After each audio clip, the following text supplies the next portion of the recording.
Most FRS special risk participants have access to a deferred comp plan. And it seems to us that the vast majority of deferred comp plans, at least that we see, are held at Nationwide. Now, Nationwide offers something in most of their plans called the ProAccount, which, in Nationwide's own words, is a managed account service available for an additional fee designed to help take the guesswork out of retirement investing. In a nutshell, the ProAccount will pick your investments for you for a fee. Is it worth it? Is this a good decision to add the ProAccount to your plan?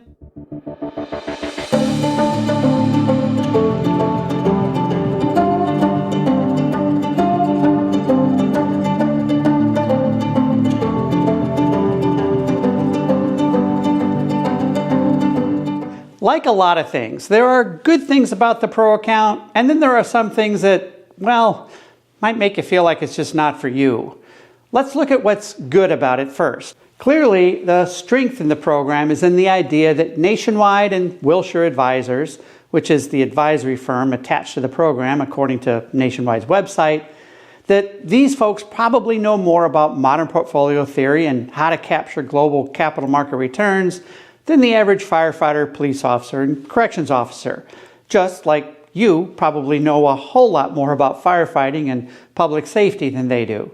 And at least, again in our experience, we found when a lot of deferred comp participants select their funds on their own, it's usually not based on any sort of sound market theory. So they're probably better off in the long run using a program like this. For most folks, they'll end up with a much better diversified plan that has a better chance of delivering market returns than what they probably would have come up with on their own. But now let's look at the negatives. First, there's the cost. Nationwide charges you an additional 0.65% to add this program to your deferred comp account. Now that may not seem like a lot at first, but I can tell you that's enough to where you better be getting something substantial in return for it. For example, let's say that you have a $100,000 deferred comp account. At 0.65%, that's $650 in money lost to fees, your money that's not in the account, working toward your future. Factor in growth you'll miss out on in the future against those dollars, and it adds up in a hurry to something significant. And of course, the obvious question is, will the investments that Nationwide chooses for you do at least 0.65% better per year going forward than what you would have done? That's one of those questions you'll never really know the answer to. But Nationwide is saying on its website, as an institutional investor, studies have shown that they do better than the average asset allocation fund investor. I don't disagree, but I also know that the average asset allocation fund investor takes far too little risk and basically sets himself or herself up for low returns, where the ProAccount has a significant amount of equity exposure, more than most asset allocation fund investors, and should be getting a higher return. It's not unlike comparing apples to oranges. It's just not a good comparison, and it's an easy thing to fix. It's not only the 0.65% that's part of the cost.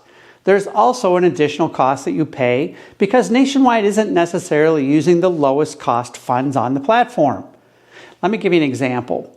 We recently analyzed the ProAccount investment choices and the fees of a participant in the Miami-Dade 457 plan. By the way, keep in mind that the fund lineups do change from department to department. They're not all the same. Anyway, in this participant's case, the underlying cost to all the funds in the account added up to 0.37% of the account. Add that to the 0.65% for the ProAccount fee, and this person is paying 1.02% per year in fees. More on that in a minute. Okay, last thing I'm going to point out before I show you what I think is a better way, and that's this. In the disclosure form ADV Part 2A, which Nationwide has to file with the SEC and available as a link in the comments below, Nationwide discloses that it incentivizes its reps to offer the program. In other words, when you sign up, the rep on your account gets paid something extra. I'm not sure I'd agree that's the most ethical thing they could be doing, but just in case you are wondering why your Nationwide rep is so gung-ho on the idea of you signing up, well, that probably has something to do with it. So is there something better that you could be doing? I think there is. In the fund lineup in every plan are these things called target date funds. In the Miami-Dade plan that I mentioned earlier, the target date fund is called the Vanguard Target Date Retirement 2035 Fund, or the Target Date Retirement 2040 or 2045, or so on. What these funds do is they offer you a highly diversified fund of stocks and bonds, domestic and international, all in a mix, appropriate for someone retiring in 2035 or 2040 or whatever. Basically, the same thing that the ProAccount does.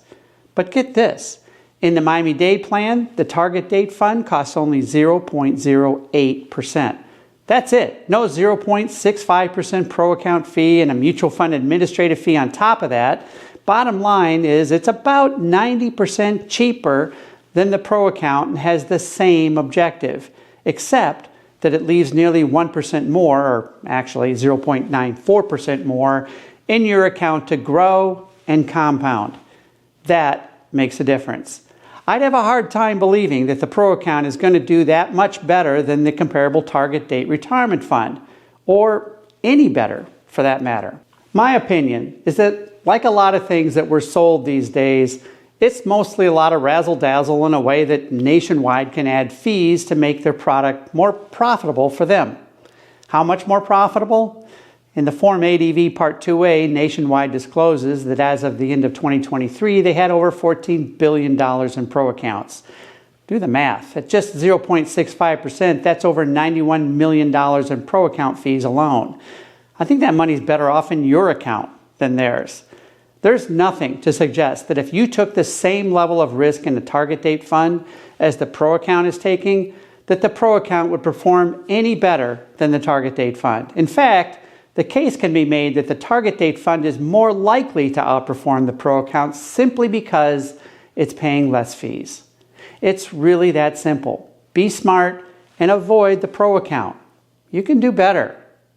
Hey, thanks for watching. If you have any questions on any of this or would like to talk further about it, give us a call. In the meantime, stay safe, and thanks for what you do for the rest of us.